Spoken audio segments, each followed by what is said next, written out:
இன்றைக்கி வந்து carrot beans பொரியல். அது எப்படின்னா, கேரட்டு நல்லா தோல் சீவி பொடியாக நறுக்கிக்கணும். பீன்ஸை காம்பாதி நறுக்கி அலசி வச்சுட்டு இழுப்புச்சட்டியில் கடுகு, உளுத்தம்பருப்பு, மிளகா வத்தல் தாளித்து கொட்டி காய் நறுக்கி அலசி வச்சுட்டு தூக்கி போட்டு லைட்டாக துளி மஞ்சப்பொடி, கொஞ்சம் உப்பு, பெருங்காயப்பொடி போட்டு நல்லா குமராக மூடி வச்சா காய் வெந்து போயிடும்.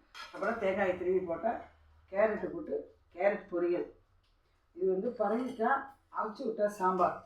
பரங்கிக்காய்க்கு புளி அரைச்சி வச்சு உப்பு மிளகா அப்படி சாம்பார் இப்படி கொஞ்சம் போட்டு கொதிக்க வைக்கணும். பக்கத்தில் இனிப்புச்சிட்டில் 2 காஞ்ச மிளகா, கடலைப்பருப்பு, தனியா, 2 வெந்தயம், கொஞ்சம் பெருங்காயம் எல்லாம் வறுத்துட்டு கொஞ்சம் தேங்காயம் போட்டு வறுத்து ரொம்ப வழுமூனாக இல்லாத கொஞ்சம் நைஸாக கரகரன்னு அரைச்சி இந்த வெங்காயம் ஓரம்பருப்போட கொட்டி இதில் கொட்டினா பரங்கிக்காய் அரைச்சி விட்ட சாம்பார். அதான் பரங்கிக்காய்ங்கிறது மஞ்சள் பூசணிக்காய்.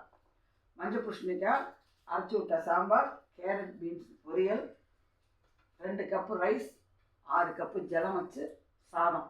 இதுமாரி பண்ணி பாருங்கள், நல்லாயிருக்கும். வெங்காயம், தக்காளி, பூண்டு, பச்சை மிளகாய், இஞ்சி எதுவுமே தேவையில்லாத நார்மல் சமையல். ரொம்ப நல்லாயிருக்கும். சாப்பிட்டு சேனலுக்கு ஆதரவு கொடுங்க. பெல் பட்டனை லைக் பண்ணுங்கள். நன்றி, வணக்கம்.